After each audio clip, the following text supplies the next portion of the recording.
भगवान श्री राम ने वनवास के 14 वर्ष इन 17 जगहों पर गुजारे थे। भगवान श्री राम ने 14 वर्ष का वनवास हुआ। इस वनवास काल में श्री राम ने कई ऋषि मुनियों से शिक्षा और विद्या ग्रहण की। भारत के आदिवासी वनवासी और तमाम तरह के भारतीय समाज को संगठित कर उन्हें धर्म के मार्ग पर चलने के लिए प्रेरित किए। संपूर्ण भारत को उन्होंने एक ही सूत्रधार के सूत्र में बांधे। लेकिन इस दौरान उनके साथ कुछ ऐसी भी घटा जिसने उनके जीवन को बदल कर रख दिया। धार्मिक ग्रंथों के अनुसार जब श्री राम को 14 वर्ष का वनवास हुआ तब उन्होंने अपनी यात्रा अयोध्या से प्रारंभ करते हुए रामेश्वर और उसके बाद श्रीलंका में समाप्त किए। कहा जाता है कि इस दौरान श्री राम माता सीता और लक्ष्मण के साथ इन 17 जगहों पर रुके थे। नंबर 1, तमसा नदी अयोध्या से 20 किलोमीटर दूर है। तमसा नदी यहाँ पर श्री राम नाव से नदी पार किए। नंबर 2, श्रृंगेरवरपुर तीर्थ प्रयागराज से 20-22 किलोमीटर दूर श्री राम श्रृंगेरवरपुर पहुँचे, जो निषादराज ग्रह का राज्य था। यहीं पर गंगा के तट पर श्री राम ने केवट से गंगा पार कराने को कहा था। वर्तमान में श्रृंगेरवरपुर को सिंगोर के नाम से जाना जाता है। नंबर 3, कुरई गांव श्री राम गंगा पार करके सबसे पहले कुरई पहुंचे थे, जहां उन्होंने विश्राम किया था। नंबर 4, प्रयागराज कुरई से आगे चलकर श्री राम अपने भाई लक्ष्मण और पत्नी सीता सहित प्रयागराज पहुंचे थे। नंबर 5, चित्रकूट श्री राम ने प्रयाग संगम के समीप यमुना नदी को पार किया और फिर पहुंच गए चित्रकूट। चित्रकूट वह स्थान है जहां राम को मनाने के लिए भरत अपनी सेना के साथ पहुंचे थे और भरत यहां से श्री राम की चरण पादुका लेकर अयोध्या गए। नंबर 6, सतना चित्रकूट के पास ही सतना मध्य प्रदेश स्थित अति ऋषि का आश्रम था। हालांकि अनुसुईया पति महर्षि अति चित्रगुप्त के तपोवन में रहा करते थे, लेकिन सतना में रामेश्वर नामक स्थान पर भी श्री राम रुके थे, जहां ऋषि अति का एक और आश्रम था।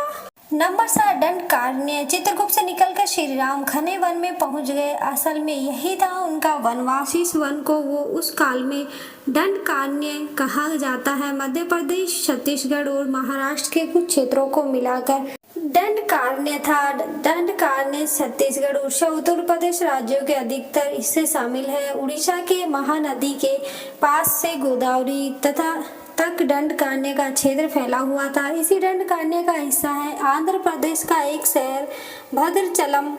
गोदावरी नदी के तट पर बसा यह शहर सीता रामचंद्र मंदिर के लिए प्रसिद्ध है। यह मंदिर भद्रगिरि पर्वत पर है। कहा जाता है कि श्री राम ने अपने वनवास के दौरान कुछ दिन इस भद्रगिरि पर्वत पर ही बिताए थे। ऐसा माना जाता है कि दंडकारण्य के आकाश में ही रावण और जटायु का युद्ध हुआ था और जटायु के कुछ अंग दंडकारण्य में गिरा था। ऐसा माना जाता है कि दुनिया भर में सिर्फ यहीं पर जटायु का एकमात्र मंदिर है। नंबर 8, पंचवटी नासिक दंडकारण्य में मुनियों के आश्रमों को रहने के बाद श्री राम अगस्त्य मुनि के आश्रम गए। यह आश्रम नासिक के पंचवटी क्षेत्र में है, जो गोदावरी नदी के किनारे बसा है। यहीं पर लक्ष्मण ने शूर्पणखा की नाक काटी थी और राम लक्ष्मण ने खर और दूषण के साथ युद्ध किया था। धृतराज जटायु से श्री राम की मित्री भी यहीं पर हुई थी। नंबर 9, सर्वतीर्थ नासिक क्षेत्र में शूर्पणखा, मारीच और खरदूषण के वध के बाद ही रावण ने सीता का हरण किया और जटायु का भी वध किया था, जिसकी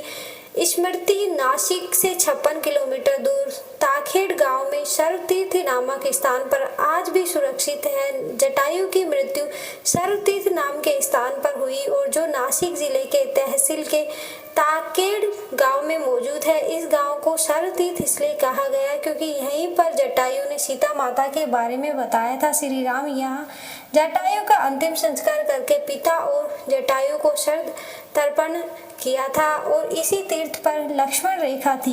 नंबर 10, पर्णशाला। पर्णशाला आंध्र प्रदेश खम्मम जिले के भद्रपंचम में स्थित है। पर्णशाला गोदावरी नदी के तट पर स्थित है। ऐसा माना जाता है कि यही वह स्थान है जहां से सीता जी का हरण हुआ था। कुछ लोग मानते हैं कि इस स्थान पर रावण ने अपना विमान उतारा था। इस स्थान से ही रावण ने सीता जी को पुष्कर विमान में बिठाया था, यानी सीता ने धरती यहीं छोड़ी थी। यहाँ पर राम सीता का प्राचीन मंदिर है। नंबर 11 तुंगभद्रा। सर्ववेद और पर्णशाला के बाद राम लक्ष्मण सीता की खोज में तुंगभद्रा तथा कावेरी नदियों के क्षेत्र में पहुंचे गए। तुंगभद्रा और कावेरी नदी क्षेत्रों के अनेका स्थलों पर वे माता सीता की खोज में गए। नंबर 12 सबरी का आश्रम। तुंगभद्रा और कावेरी नदी को पार करते हुए राम और लक्ष्मण चले सीता की खोज में। जटायु और कंबा से मिलने के पश्चात वो ऋषिमुख पर्वत पहुंचे। रास्ते में वो पंपा नदी के पास सबरी आश्रम भी गए, जो आज केरल में स्थित है। पंपा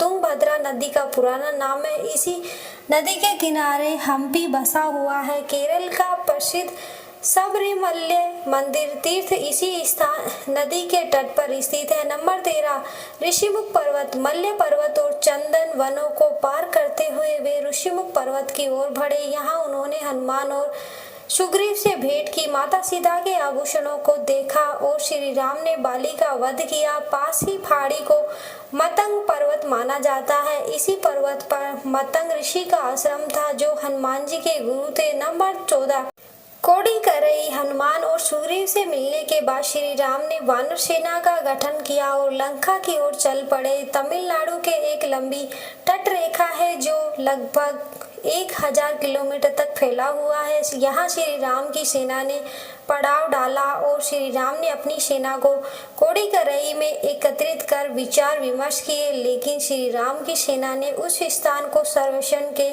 बाद जाना। यहाँ से समुद्र को पार नहीं किया जा सकता और यह स्थान पुल बनाने के लिए उचित भी नहीं था। तब श्री राम की सेना ने रामेश्वर की ओर चढ़े। नंबर 15 रामेश्वर। रामेश्वर समुद्र तट पर एक शांत समुद्र तट है। महाकाव्य रामायण के अनुसार श्री राम ने लंका पर चढ़ाई करने से पहले यहाँ भगवान शिव की पूजा की थी। रामेश्वर का शिवलिंग श्री राम द्वारा स्थापित शिवलिंग है। नंबर 16 धनुषकोडी। वाल्मीकि के अनुसार 3 दिनों की खोजबीन के बाद श्री राम ने रामेश्वर के आगे समुद्र में वह स्थान ढूंढ लिया जहाँ से आसानी से श्रीलंका पहुंचा जा सके। श्री राम ने नल और नीर की मदद से युक्त स्थान से लंका पर तक का पुनर्निर्माण करवाने का फैसला किया। धनुषकोडी भारत के तमिलनाडु राज्य के पूर्वी तट पर रामेश्वर द्वीप के दक्षिणी किनारे पर स्थित एक गांव है। इसका नाम धनुषकोडी इसलिए है कि यहाँ से श्रीलंका तक वानर सेना के माध्यम से नल और नीर ने जो पुल बनाया था, उसका आकार मार्ग धनुष के समान ही था। इस पूरे इलाके को मन्नार समुद्री क्षेत्र के अंतर्गत माना जाता है। धनुषकोडी ही भारत और श्रीलंका के बीच एकमात्र स्थलीय सीमा है, जहां समुद्र की गहराई इतना है कि जिसमें कहीं भूमि नजर आती है। नंबर 17 नुरावा एलिया पर्वत श्रृंखला। ग्रंथों के अनुसार श्रीलंका के मध्य में रावण का महल था। नुरावा एलिया पहाड़ियों से लगभग 90 किलोमीटर बंदरवेला की तरफ मध्य लंका की ऊंची पहाड़ियों के बीचों बीच सुरंगों तथा गुफाओं के भंवर जाल मिलते हैं। श्रीलंका ने नुरावा एलिया पहाड़ियों के आसपास स्थित रावण फॉल, रावण गुफाएं, अशोक वाटिका, अखंडहर हो चुके विभीषण के महल आदि की पुरातात्विक जांच से इसके रामायण के होने की पुष्टि होती है। वीडियो अच्छी लगी तो वीडियो को लाइक, शेयर और ऐसे ही वीडियो को देखने के लिए हमारे चैनल को सब्सक्राइब जरूर करें। धन्यवाद।